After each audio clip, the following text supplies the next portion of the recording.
reptiliano, ¿sabes qué es un tren? Claro que sé que es un tren, Sabrina. Ok, ¿sabes qué es Aragua? Bueno, no. Tranqui, yo te ayudo. Aragua es un estado del centro norte de Venezuela. O sea que el tren de Aragua es un tren que cruza el estado de Aragua en Venezuela, ¿no? No, en esa mierda no hay ningún tren. Y entonces, Sabrina, ¿qué es el tren de Aragua? Una megabanda criminal venezolana. Reptiliano, ¿por qué te vengo a hablar de un tren que no es un tren, sino una poderosa organización criminal de mi país? Pues seguramente el tren de Aragua también está causando estragos en tu país desde hace ya unos añitos, a través de distintas redes criminales. Lo habrás visto en los noticieros locales en los que se hace referencia a algún crimen horrendo, en los que se señala, cómo no, que el delincuente era venezolano, porque lo más importante en una noticia como esa es la nacionalidad del perpetrador. ¿Qué le vamos a hacer? Estamos de moda. Antes éramos famosos por las mises y el petróleo, pero de la mano del gobierno bolivariano apuntamos a nuevos horizontes y queremos exportar también a nuestros criminales. Es por eso que nuestro formidable tren cruza ahora las ciudades de Colombia, Ecuador, Perú, Brasil, Bolivia, Chile, Costa Rica y quizás Panamá y Estados Unidos. ¡De la patria de Bolívar para el mundo, papá! ¡Orgullo venezolano! ¿Y cómo ocurrió todo esto? Bueno, un razonamiento muy común es que los venezolanos somos todos delincuentes y que una vez que acabamos con nuestro país, nos pusimos manos a la obra para acabar con el de los demás. La gente que dice eso suele ser gente de pocas luces y muchos sesgos, pero al final hacen bastante daño porque son discursitos horrendos que usan los políticos para que esa gente vote por ellos y que así apliquen políticas anti-inmigratorias en las que pagan los delincuentes y pagan los inocentes. Pero en realidad los verdaderos culpables de esta crisis están en el gobierno venezolano. ¿Por qué digo esto? La historia es larga y se remonta a cuando vivía el felizmente difunto Hugo Chávez. Por aquellos tiempos existía un proyecto para un tren en el estado de Aragua, donde a día de hoy no hay un tren, pero de que hubo un proyecto, hubo un proyecto. Pero como con toda vaina que dijeron los chavistas que iban a hacer, terminaron robándose la plata, despilfarrándola, contratando a gente incapaz y al final no hicieron nada. Si cultivas pollo, por ejemplo. Como parte del proyecto había un sindicato llamado el Tren de Aragua. Así que lo que empezó como un fracaso gubernamental acabó por ser un éxito criminal, igual que todo lo que hicieron estos tipos. Algunos del Tren de Aragua acabaron presos, algunos fueron a parar a la cárcel de Tocorón y el resto es historia. Pues nada, lo que ocurre es que la cárcel de Tocorón era el centro de operaciones de la banda criminal, el lugar desde el cual los cabecillas de la banda operaban su gigantesca red criminal con una cartera de delitos muy variada, que va desde el sicariato, el tráfico de drogas, el tráfico de personas, el secuestro, la minería de Bitcoin, la minería ilegal de oro, las redes de prostitución, la extorsión, la estafa, hasta el lavado de dinero. Que si se trata de pisotear una ley, nuestros muchachos del tren siempre se apuntan. El jefe de esta banda es este señor de aquí, Héctor Rosdenford Guerrero Flores. Con ese segundo nombre, Rosdenford, uno creería que el señor es un auténtico lord del Imperio Británico, un civilizadísimo gentleman, pero en realidad este tipo es casi tan peligroso, sanguinario y desalmado como bueno, un lord del Imperio Británico. Y bueno, Rosdenford, aunque suene muy british, no es un nombre de verdad, o no lo era hasta que a su mamá se le ocurrió ponérselo. Su hermano, por cierto, se llama Jason Rover. No sé, debe ser que la mamá era fan de Downton Abbey o algo así. Y para ponerle más ironía al asunto, a Héctor Rosdenford lo apodan el Niño, y desde la cárcel de Tocorón construyó un imperio criminal que logró extender sus tentáculos por toda Latinoamérica. ¿Y cómo lo hizo? Pues con el apoyo de otra importante banda criminal, estos delincuentes de aquí. El gobierno venezolano, tras muchísimos tropiezos en el tema carcelario, decidió que la mejor solución para lidiar con miles de delincuentes, asesinos, violadores, traficantes de droga y un largo etcétera, era dejarlos a su bola dentro de las cárceles. Sí, es tan horrible y estúpido como suena.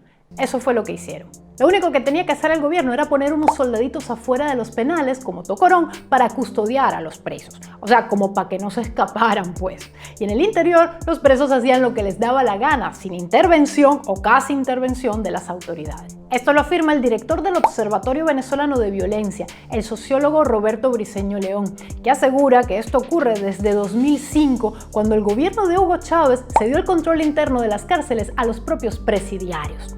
Y lo han confirmado varios periodistas que han hecho reportajes de esas cárceles, como Rona Rísquez, autora del libro El Tren de Aragua, la banda que revolucionó el crimen organizado en América Latina. Como te imaginarás, los delincuentes no son personas conocidas por su apego a las normas de convivencia, y meter a miles de ellos en un espacio cerrado, con cero comodidades y sin ninguna vigilancia, suele generar roces que acaban en una escena que haría al Marqués de Sade hacerse pipí en los pantalones del susto. Pero para no caer en la anarquía, las cárceles venezolanas desarrollaron un sistema jerárquico en el que se erigía un líder, denominado PRAN, apoyado por un círculo de lugartenientes llamados luceros. Los pranes, por supuesto, basan su liderazgo en el asesinato y la tortura de todo el que no hace lo que ellos dicen. Pues bien, el pran de Tocorón era el Niño Guerrero, quien por muchos años gobernó con puño de hierro este penal. Pero si te imaginas que Tocorón era una especie de infierno en la tierra, te tengo más sorpresas.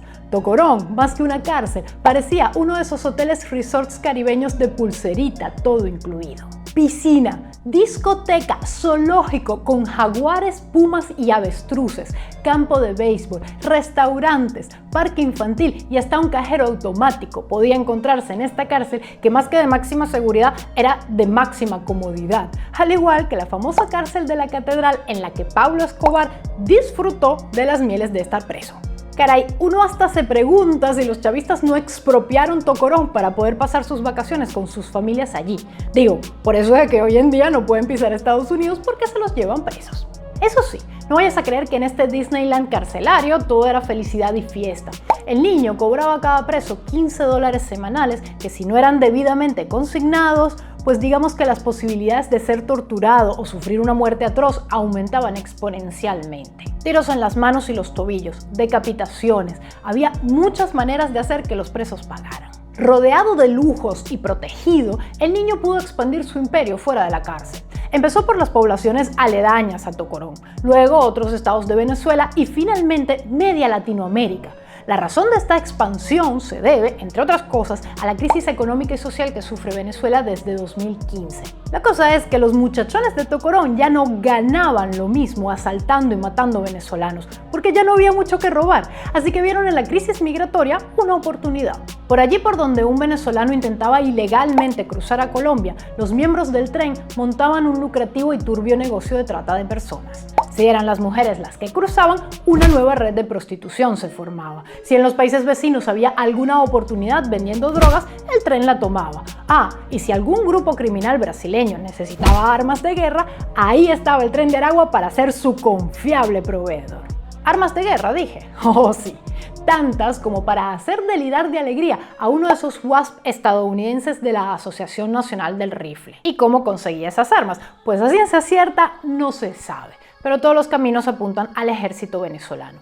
Desde hace años, los líderes de las pandillas de las cárceles venezolanas tienen armamento militar. Y eso, en Venezuela, no se consigue en el supermercado, como en Estados Unidos. Inclusive, viendo el armamento confiscado en Tocorón, me topé con estos lanzacohetes producidos por la empresa sueca Saab y que forman parte del arsenal del ejército venezolano desde los años 80. Sí, y ahí debería decir granadas fragmentarias, muestra de que el gobierno venezolano no solo es un fracaso en materia de seguridad, sino también de educación. Pero tranquilos todos, no entren en pánico, que Maduro ya se hizo cargo de la situación, que todo está bajo control. Las últimas noticias que dieron la vuelta al mundo para poner el nombre de Venezuela bien en alto ocurrieron el pasado 21 de septiembre, cuando el gobierno boliviano anunció con bombos y platillos un golpe mortal al Tren de Aragua. ¡Listo! ¡Que el tren está descarrilado! Y que lo habían logrado tomando el control de la cárcel de Tocorón en Aragua. El gobierno venezolano estaba orgulloso de tomar un recinto penitenciario que se supone que ya estaba bajo su control y lo anunció como si acabara de vencer a Napoleón en Waterloo. Incluso anunciaron que tras la operación habían capturado a gente que ya estaba presa. Los prisioneros fueron trasladados a otros penales de forma irregular, pues ni sus familiares saben a dónde se los llevaron. Y el procedimiento fue tan exitoso que el Niño Guerrero y varios de sus cabecillas se escaparon horas antes gracias a que habían sido previamente informados por militares de lo que iba a ocurrir. Esto dicho por el propio Nicolás Maduro. Pero que eran unos militares corruptos, muy malotes y que ya están bajo custodia, pero no se sabe quiénes son ni dónde están. Aunque lo mejor de todo son las declaraciones del almirante Remigio Ceballos, ministro de Interior y Justicia.